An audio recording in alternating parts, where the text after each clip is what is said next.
to shut the up. Bitcoin is up 2,000%. You don't need to get fancy with it. 2,000%. Higher. How high? Tell me. We're going much higher. It's not going to be a one-way straight line to, Bitcoin at $2 million, but it's going to trend in that direction very, very heavily. The central banks are seeing themselves in the mirror, and they don't like what they see. Panic is setting in. This is a sovereign debt crisis. We can all see it. It's blatantly obvious. Christine Lagarde promises that a CBDC is coming. They realize their days of money printing can only fuel the Bitcoin revolution. They're going to do what they always do, what they've done time and time again, and what more and more people are figuring out. Just buy and hold. That's what I've been doing. And look at me. I'm Max Keiser. We sponsored this hole-in-one. We're trying to do various golf tournaments. We got some serious business to do. We've got some serious business going on. I think we've got a Lawrence third microphone Lepard, over here, too. the author of the instant classic, The Big Print. The Big Print. Well, yeah, now you got to go get the book. Come on. Get the book. Get the chair. There we go. We've got That guy is boring as fuck. He's just always trying to squeak out 1/10% more. There you go. Just buy Bitcoin and shut the fuck up. There we go. That's the Tell only it thing back. you need to do. You don't need to get fancy with it. Just buy and hold. That's what I've been doing. And look at me. I'm Max Keiser. That's what happens. Am I right? I'm right. There we go. We got the Now, legend. where's everybody? Max, where are we going now, man? We're going higher. How high? Tell We're me. going much higher. Much higher. Because the panic is setting in. The central banks are seeing themselves in the mirror, and they don't like what they see. They see a leech. They see a parasite. They realize their days of money printing can only fuel the Bitcoin revolution. There we go. Well, And the big print is coming, right? The big print is coming. There he is. Where is he? Come I on, did it come on aboard. Yeah, we're trying to find him. There he is. There you go. Have a seat. The big print. Here we go. Have a microphone. Here's the book. Here's the drink. The best part of the book is the foreword, though. The foreword is excellent, I must say. Lawrence, how are you? I'm great, thank you. Nice to see you, Max. Congratulations on the success of the book. You mind if I steal your chair? No, you are fine, my All friend. right. You are fine. Well, Let's we've talk got the about big it. print coming here, Woo! and I want to hear Max Keiser and Lawrence Lepard rip on the big print. Is it coming quicker than you thought, Lawrence? It's a little hard to say. Nobody knows exactly when. The strains are all there, though. The Japanese bond market falling apart. That's certainly a big Yeah, I night. think And- this is the straw in the wind. This for 20 years, Lawrence, we've been talking about the yen, the Japanese bond market, and how it fits into the global Ponzi scheme. Right. And it's very slow motion train wreck. I'm not sure people fully understand the interrelationship between the Japanese bond market, the yen, or what's called the yen carry trade, Yep. and the big print. Can you connect the dots for us? I'll try. I mean, the bottom line is, that we all know, is that fiat is a Ponzi. And of course, as you pointed out years ago, Max, you can't taper a Ponzi scheme. And the biggest source of cheap fiat for many, many years was Japan, where they had 0% interest rates. And so people would borrow in yen terms, and they'd use that money to get yielding assets, and it was a carry trade. And that all worked great as long as the yen interest rates were low. But what we're now seeing, and it's a really notable move, I mean, it's almost gone parabolic, is that the long bonds in Japan, the 30 and the 40 year, are really starting to hockey stick up. And from almost sub 100 basis points, they're now in the approaching 400 basis point range. And so to me, what that indicates is that people are losing confidence in the underlying strength of the Japanese currency, and they know that just like America, Japan is going to have to print. They're going to have to print massively. Right. I mean, just to get into the technical a little bit. So when you say that people are short the Japanese yen or selling the Japanese yen, just so people understand the mechanics of that. So in other words, if I want to raise a bunch of money and I want to take that money and I want to invest it somewhere, I can go to Japan and I can sell short yen. I can sell yen in the open market short. And Right. the reason why I would do that is because the interest cost on my short sale is unbelievably low, like Right. almost less than 0.1%. Right. So therefore Japan becomes the least expensive place to borrow money. Correct. So you're borrowing money in the form of selling yen in the open market in a margin account as a short seller, right? Right. And you take the cash, and if you put it into the U.S. Treasury market yielding 3 or 4 or 5%, you're making a positive Carry. cost of carry. Okay, Right. that's where they come up with the term carry Trade, Okay. correct. So now if you look at the global market of all these fiat currencies, every country has a different interest rate. And so at the bottom, though, for decades, has been the Japanese yen. Correct. So the That's Japanese yen becomes the base layer of the global Ponzi scheme. Correct. And so what we're seeing now is an unwinding Yes. of this global Ponzi scheme. So interest rates or the cost of borrowing are going up. Tell us what instigated this reversal in Japan. Well, I think a couple of things. First of all, Japanese inflation has been going up, and the yen has been weakening, I believe, over time. All right, full stop. So for 2 decades, we've heard about the lost decade in Japan. Right. That they were suffering from deflation. Right. Okay, now we hear that rice is up 100%. Right. And that's a big component of the inflation index in Japan. So at what point did the script flip? What precipitated the flip? I think it was COVID, and I think it was just the change in the U.S. and everywhere that we've moved from a deflationary world. 40 years of deflation really flipped. I mean, in March of 2020, the U.S. 10-year briefly traded for 50 basis points, and then it reversed, and it reversed hard. And in my view, what's happened is we've gone from a 40-year deflationary trend. We now live in an inflationary era. And the reason for that is that finally, more and more people have come to understand what you've always said: you can't taper a Ponzi, and that is in a system where money is debt, and debt must continually grow because you have to create debt to service the interest on the old debt. You have to grow the money supply. And so they were able to mask the inflation for 40 years, Max, as you and I both know, through a lot of beneficial things. I mean, they had shale oil, they had the China people working for pennies and other things that helped create a fake sense of deflation, but all the while they were still growing the money supply at 7 or 8% a year. And that the fact that the money supply has to continue to grow is finally being recognized by more and more people, and that's leading to more and more people recognizing that they have inflation and that we will have more inflation. And of course, that's the thesis of the book, that the Keynesian model is a lie, and it by definition requires inflation, and then by further definition, it has to get worse, right, like any other Ponzi scheme. Let me ask you this. So Yep. there's two different ways of deflation manifesting itself. Right. But on one side there, one example that you're giving would be shale oil revolution was brought the cost of energy down through fracking, as it's known.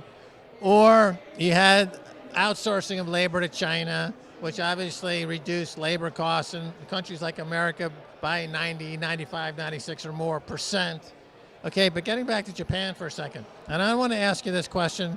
I'm just thinking about it, talking to you right now.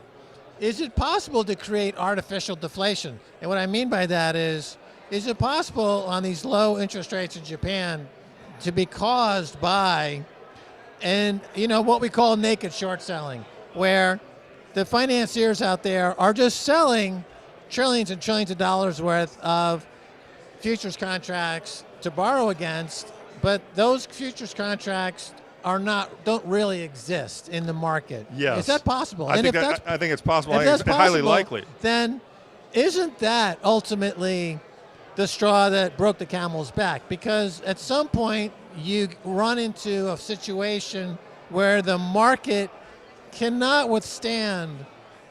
There's a limit, I guess. I think that's right. You think is that a plausible? I think that factored in as well, and it's hard to tease these things out, Max, and to know which of these factors contributed the most. So it's like a reinforcing illusion where the deflation due to the labor and the fracking, et cetera, it gives confidence to the financiers to go dump a bunch of Japanese yen futures, right? Exactly. And we're going to borrow against this and do this. And so it becomes excessive. It becomes ultimately what you see in a Ponzi scheme. Right. But it's a very, very sophisticated Ponzi scheme. Oh, yeah. Yeah. But nevertheless, it is. Oh, it is. Okay. So if it's broken, yeah, and the Japanese yen is the canary in the coal mine, yes, And now we're seeing a reversion to the mean. Yep. And we're seeing interest rates now are getting ahead of anyone's prediction where they're going, right? Every financial pundit out there has been wrong. Yep. And they continue to be wrong. Yep. They're not going down. No, they're not. And this in the last week or so, Yeah. the bond market Yeah. has looked horrible, right? Yeah, the bond looks totally horrible. And this must be just Scott Bessent's worst nightmare. Right? Right, because he thought that, we put some more tariffs on, the stock market will fall, and we'll catch a bid in the bond market. Briefly they do, but then the bonds just keep marching higher.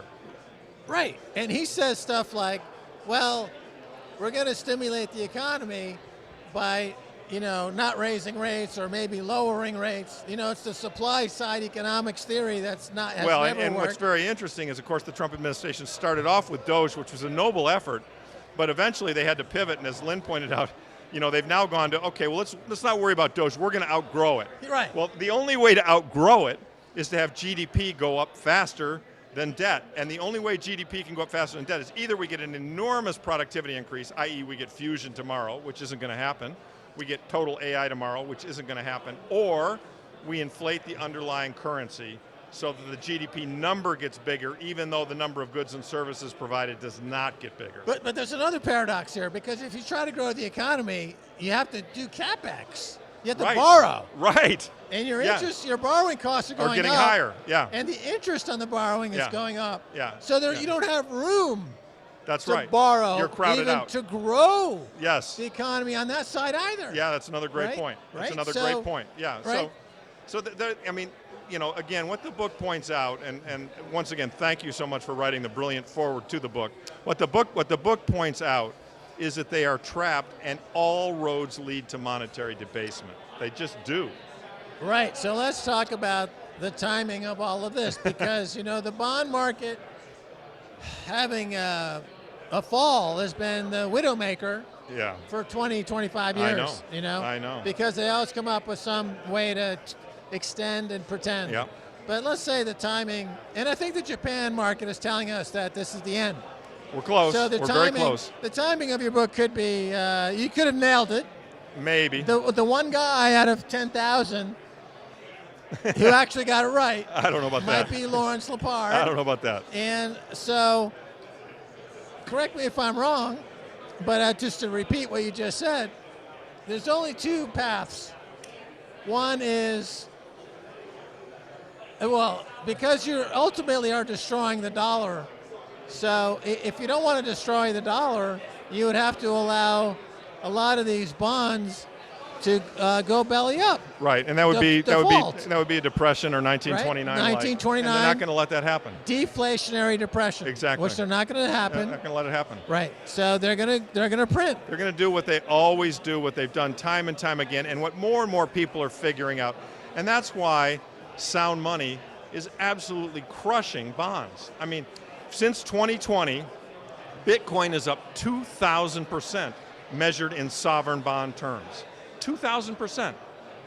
I mean, and that's because sovereign bonds are down 60% and Bitcoin's up, 10x. So it's just, this is a sovereign debt crisis. We can all see it. It's blatantly obvious. Will there be zigzags? Sure. And as you point out, there will be times when they do things that make us think we're wrong.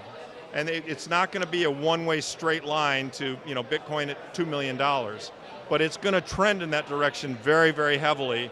And as you also pointed out, this Japanese thing is a real canary right now. Now, in the past, what we've seen is a lot of collusion with the central banks. Oh, yeah. Right?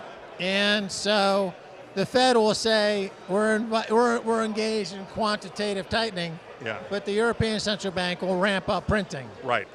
So, and on a global basis, there's never not been a time of massive inflation of the money supply. Yeah, they take turns printing, and as we know right now, China's printing massively because they had a real estate collapse. Right. And we also know that they do printing that they don't call printing. I mean, let me give you an example. Yeah. They go to Japan, and they probably say something like, you buy our bonds, and then we'll give you a cheap swap line to give you the money to buy our bonds with. Right. I mean, there are all kinds of things that are going on behind the scenes that more or less represent monetary debasement, but we can't see them because they don't want us to see them.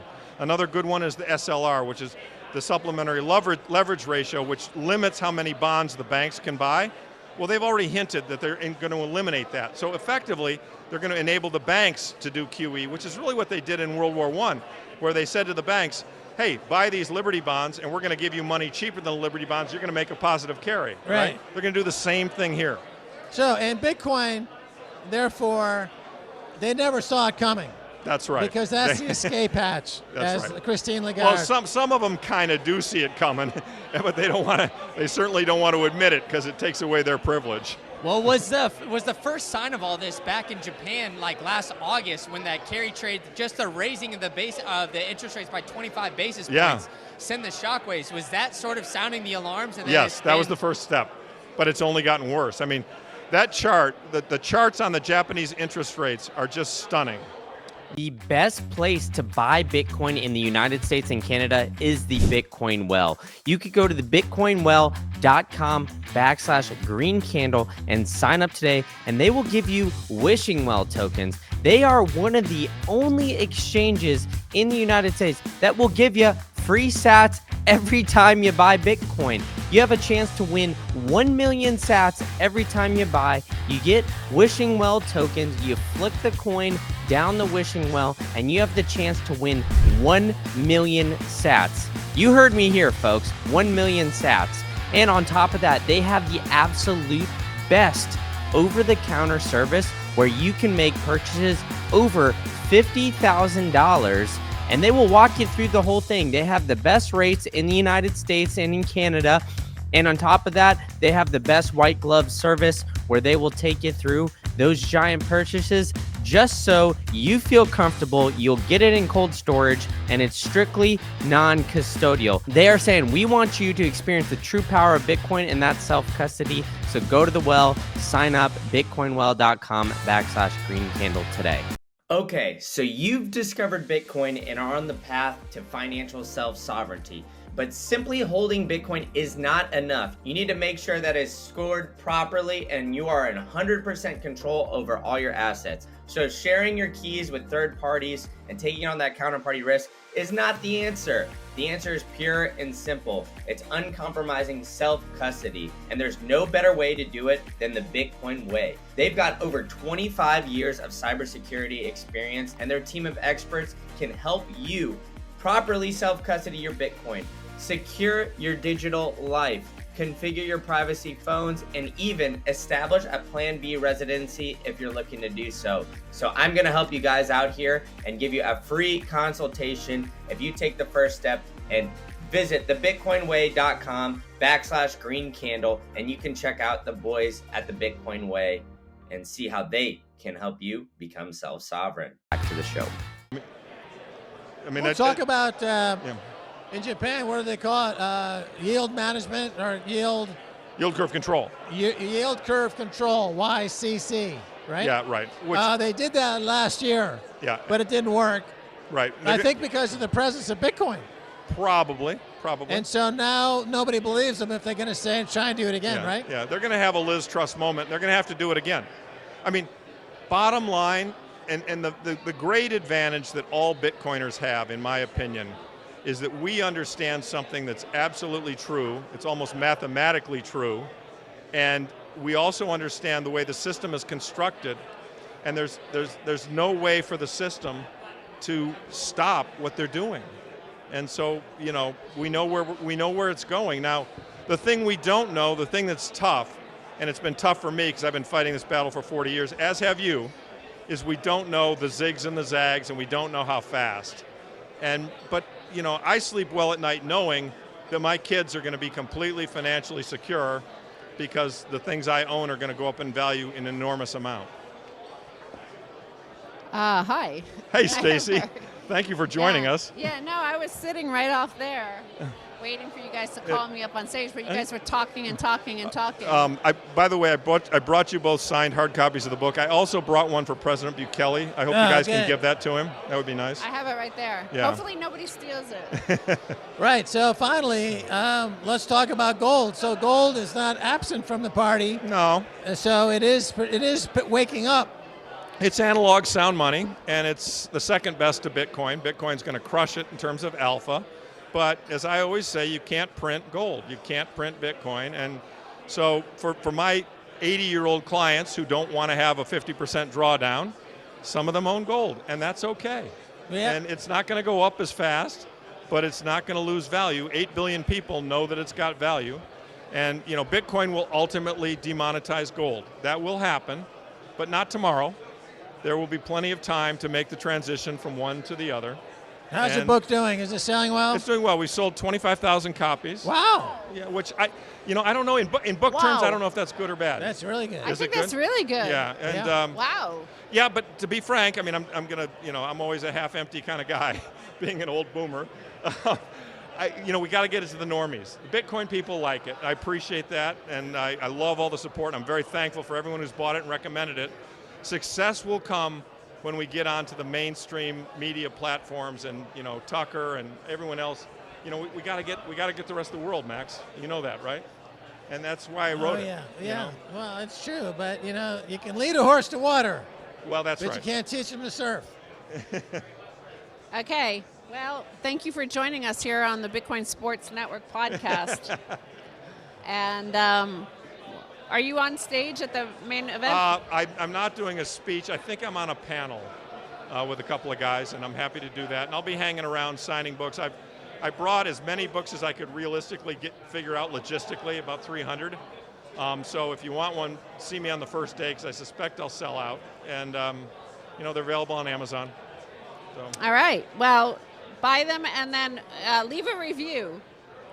That's the problem. I'm going to have to buy one as well. I know you gave me a signed copy, but in order to get a proper Amazon review, I have to buy it. Once again, Max, thank you for the forward. I'm deeply appreciative. Oh, yeah. Well, it was a joy to write and easy to write after I read the book. Yeah, I realized immediately that there was a gap in the marketplace, and the book fills it brilliantly. It's a general interest, general reader. Yeah, the Bitcoin Standard is a better, deeper, more fully researched book. Yeah. But I give it to people and they don't always read it. I've tried with this to make it readable by everybody, and that was the goal.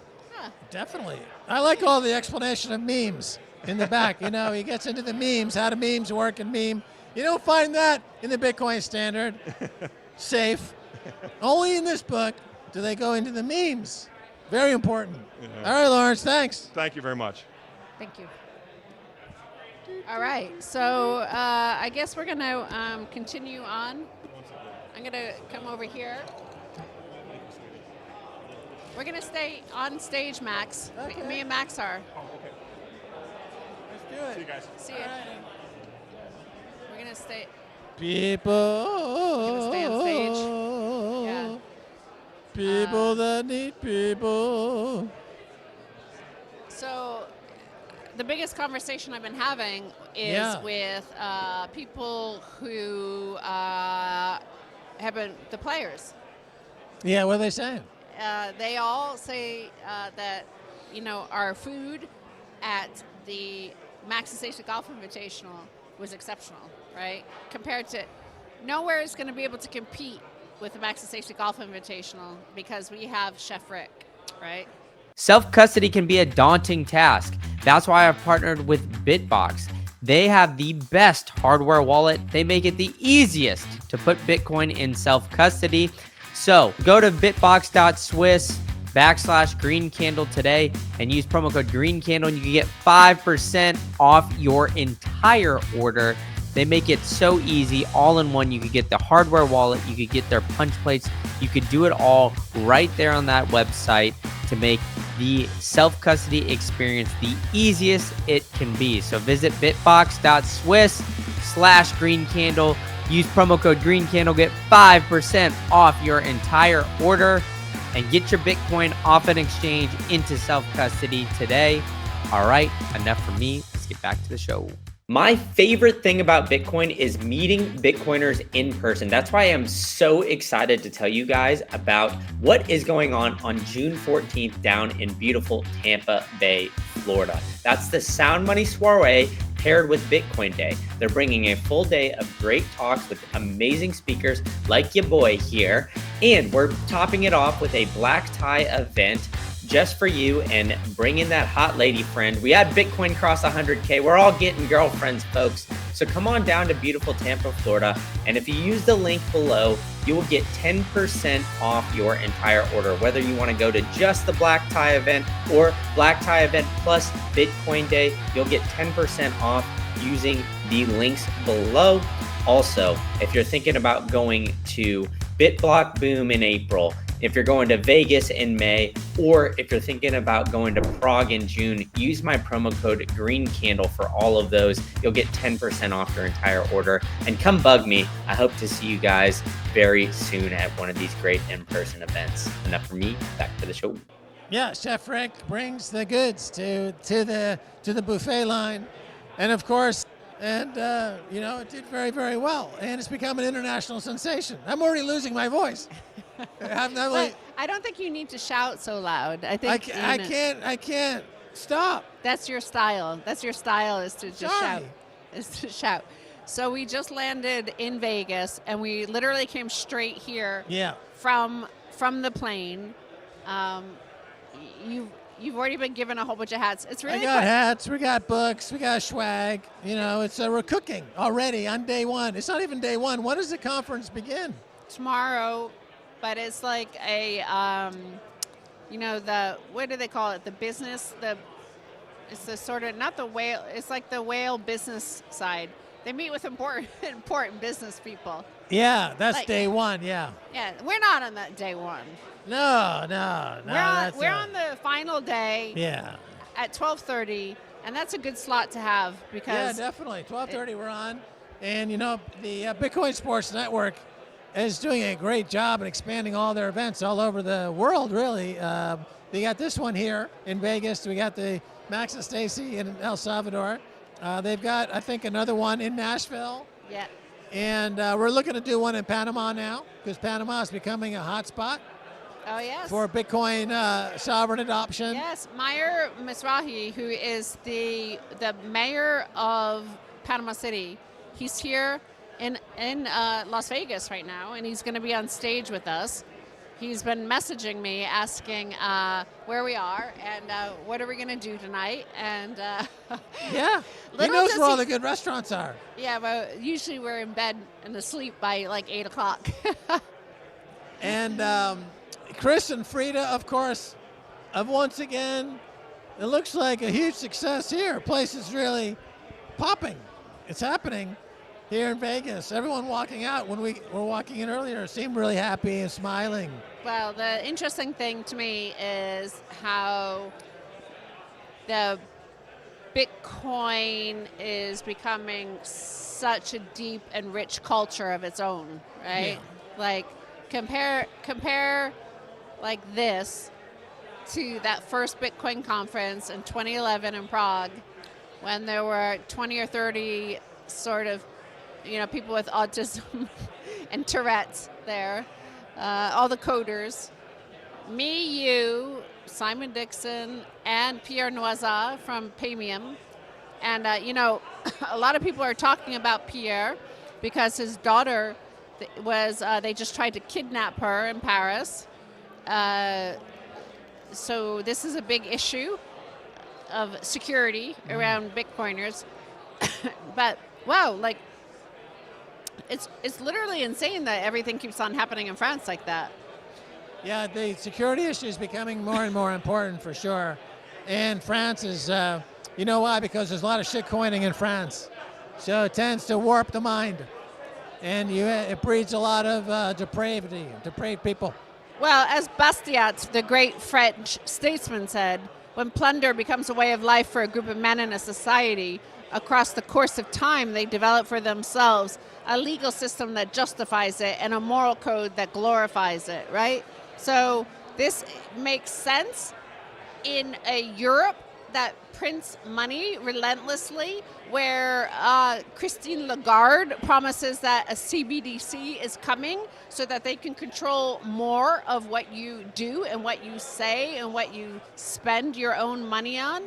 And of course, France is the ultimate of socialism in terms of plundering the other taxpayers to gimme, right? So it would make sense that they would just think it's fine. That guy has a lot of money and I'm going to take it from him. Yeah, 100%. I mean, it's great points, really, is that the Bitcoin, as it gets more and more popular, you know, it exposes these other competing ways of doing business, and you see them in a new light, in the light of perfect money, in the light of Austrian economics, in the light of Bitcoin. And the French model and the European model of socialism is looking worse and worse in a lot of ways, because there was never really any competition. They would be very snobby and say that, well, you know, we might be in debt and we might not be making much money, but we get free health and free schooling and things like that, which of course is not free. It's just moving the board, the shell game, moving the shell around, and it doesn't really result in any kind of sound economics. The debts keep on getting higher. And now it's reached an inflection point, as it always does. Whenever a country engages in runaway money printing, it always ends in some kind of catastrophe, right? Yeah. Or, you know, I just because I spoke about France and about all the kidnappings or attempted kidnappings of Bitcoiners there, I did think of Brigitte Macron punching the president of France today on the plane. I mean, I know this inside story is that Macron actually, he sold his Bitcoin last week. So his wife punched him in the face and said, "Yo, Chakra Bleu, you idiot. Why did you sell our Bitcoin?" Probably. That was a bit of a surprise. But yeah, so I think that the award ceremony is happening. That means that it's time for Max to get up on stage, start to dance, start to show people their awards. So thank you for joining us. We're going now. Thank you for tuning in to the latest episode of the State of Bitcoin podcast. If you really enjoyed this one, I've got another one cooking up for you. You can click that right here and you can go to the next episode, which is an absolute banger, where you know I'm bringing you only the latest and greatest guests. Or if you're looking for more macro-related content, you could check out my other channel, Macro Insights Pod. I got it linked for you right here. So where I'm bringing you more about stocks, real estate, traditional finance stuff. So go ahead and check that out. And if you enjoyed this podcast, go ahead and hit that like, hit that subscribe button, and tell a friend to tell a friend. All right, enough from me. I'll see you.